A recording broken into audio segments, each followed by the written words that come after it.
अस्सलाम वालेकुम। बांग्लादेश के इलेक्शंस के नताइज ने एक बात तो साबित कर दी है कि अब भारत के लिए बांग्लादेश में कोई स्कोप नहीं है।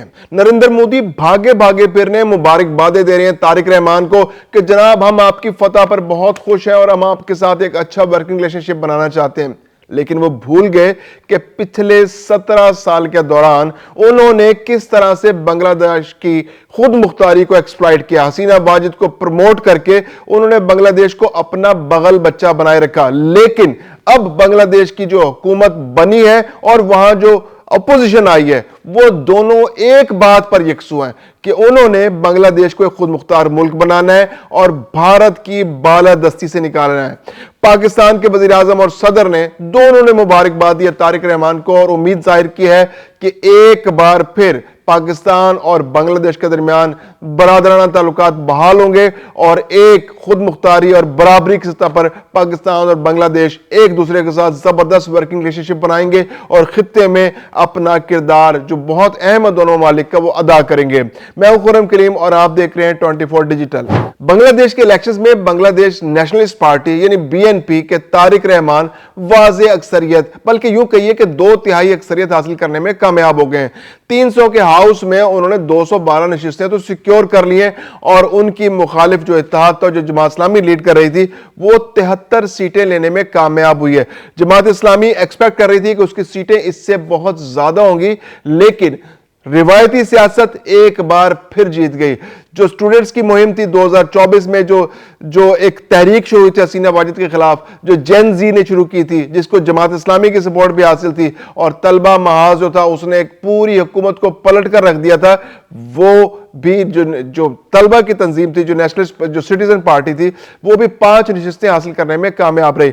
यानी कि अवाम की तायद तो उन लोगों को हासिल होती है, लेकिन वोट देने में अब भी लोग उनको उतने एतमाद वोट देते हुए उनको नहीं होता कि वो उनके वोट का सही तौर पर इस्तेमाल कर पाएंगे। तो एक बार फिर बांग्लादेश के अंदर एक रिवायती सियासी जमात यानी बांग्लादेश नेशनल पार्टी अक्सरियत बल्कि 2/3 अक्सरियत हासिल करने में कामयाब होगी और 15 फरवरी से जो तारिक रहमान उन्होंने ऐलान किया है कि वो एक नई हुकूमत बना रहे हैं और उन्होंने कहा है कि जो लोग जिन्होंने हसीना वाजिद की छुट्टी कराने में जो तहरीक थी उसमें उनका साथ दिया, वो उन तमाम लोगों को अपने साथ मिलाएंगे और एक ऐसी हुकूमत बनाएंगे जो बांग्लादेश के मसाइल को हल करने में अहम किरदार अदा करेगी और बांग्लादेश को आगे ले जाने में अपना किरदार अदा करते रहेंगे। तो ये तो बहुत बड़ी डेवलपमेंट हुई है। दूसरी जानिब जो जमात इस्लामी है उनको काफी मायूसी का सामना करना पड़ा है। 73 सीटें अगरचे उन्होंने ली हैं, जो उनकी तारीख में जो बांग्लादेश की तारीख है उसके अंदर सबसे बड़ी कामयाबी है जमात इस्लामी की। इससे पहले जमात इस्लामी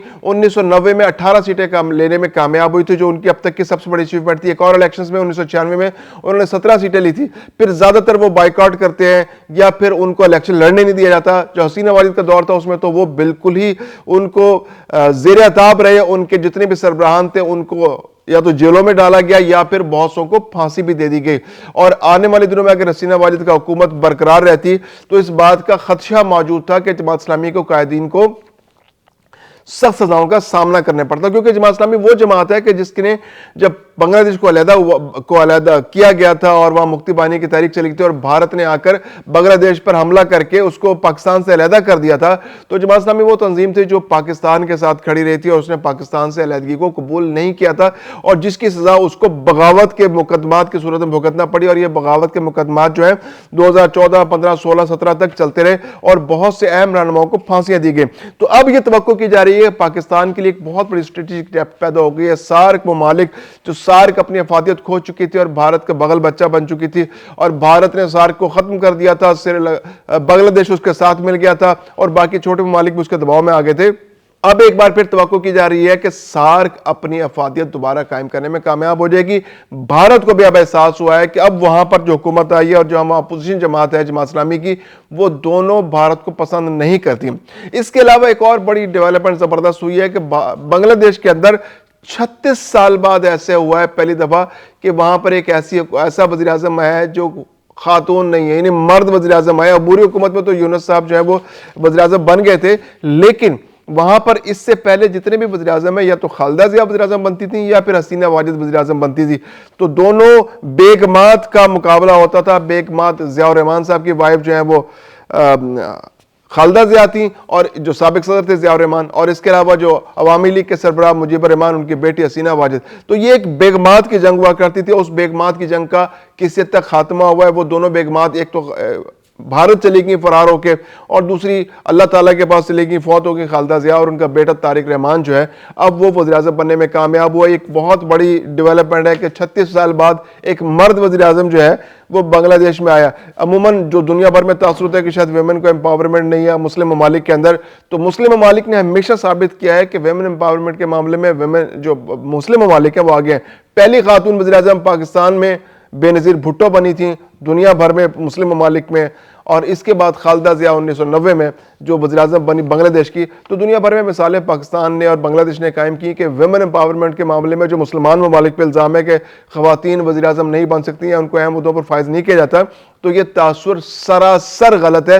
اور یہ 36 سال تک برقرار رہا بنگلہ دیش کے اندر یہ تاثر، اور اب طارق رحمان جو ہے 36 سال بعد پہلے مرد وزیر اعظم ہیں. اس کے علاوہ ایک ریفرینڈم بھی بنگلہ دیش کے اندر ہوا جو الیکشن کے ساتھ ساتھ ہوا، جس کے اندر 4 نکات رکھے گئے تھے. پہلا نکتہ یہ تھا کہ انتخابات جب بھی انتخابات ہوں گے تو غیر جانبدارانہ ایک حکومت قائم کی جائے گی، اور وہ غیر جانبدارانہ حکومت جو ہے وہ الیکشن کرائے گی.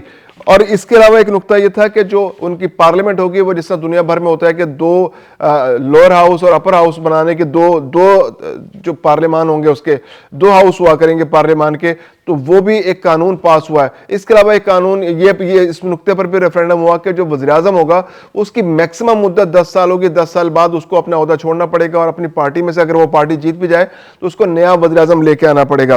اس کے علاوہ جو خواتین کی نمائندگی کے معاملے پہ یہ تھا کہ خواتین کی نمائندگی کو انشور کیا جائے گا قانون کے ذریعے کہ وہ زیادہ سے زیادہ پارلیمنٹ کے اندر ہو.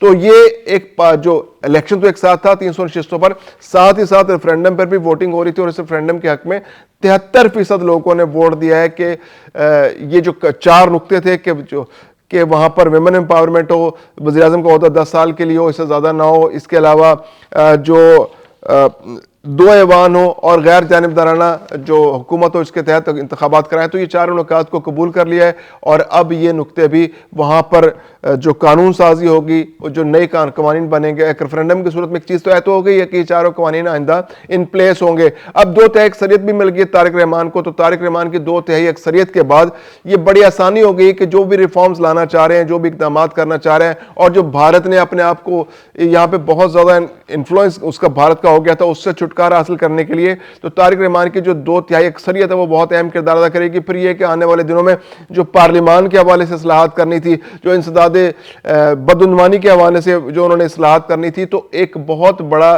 ایک مائلیج مل گئی ہے 2/3 اکثریت کی صورت میں. اگرچہ طارق رحمان پر پہلے بہت سارے کرپشن چارجز ہیں، لیکن یہ کرپشن چارجز حسینہ واجد کے دور میں لگے تھے. 2007 میں ان پر 2001 سے لے کے 2007 تک وہ پارٹی میں بہت اہم عہدوں پر فائز رہے، لیکن جب 2008 کے اندر عوامی لیگ کی حکومت آئی تو انہوں نے ان پر بہت سے مقدمات قائم کر دیے تھے، اور ان کو جیل بھی جانا پڑا تھا. اور اس کے بعد پھر انہوں نے خود ساختہ جلا وطنی اختیار کی، وہ ملک سے باہر چلے گئے، اور 2008 کے بعد وہ تقریباً 17 سال باہر رہنے کے بعد ملک میں واپس آئے ہیں. اور خوش قسمتی دیکھیے کہ واپس آئے ہیں تو وہ دوبارہ وزیر اعظم کے عہدے پر فائز ہونے جا رہے ہیں، اور 15 فروری کو بنگلہ دیش میں ایک نئی حکومت قائم ہونے جا رہی ہے.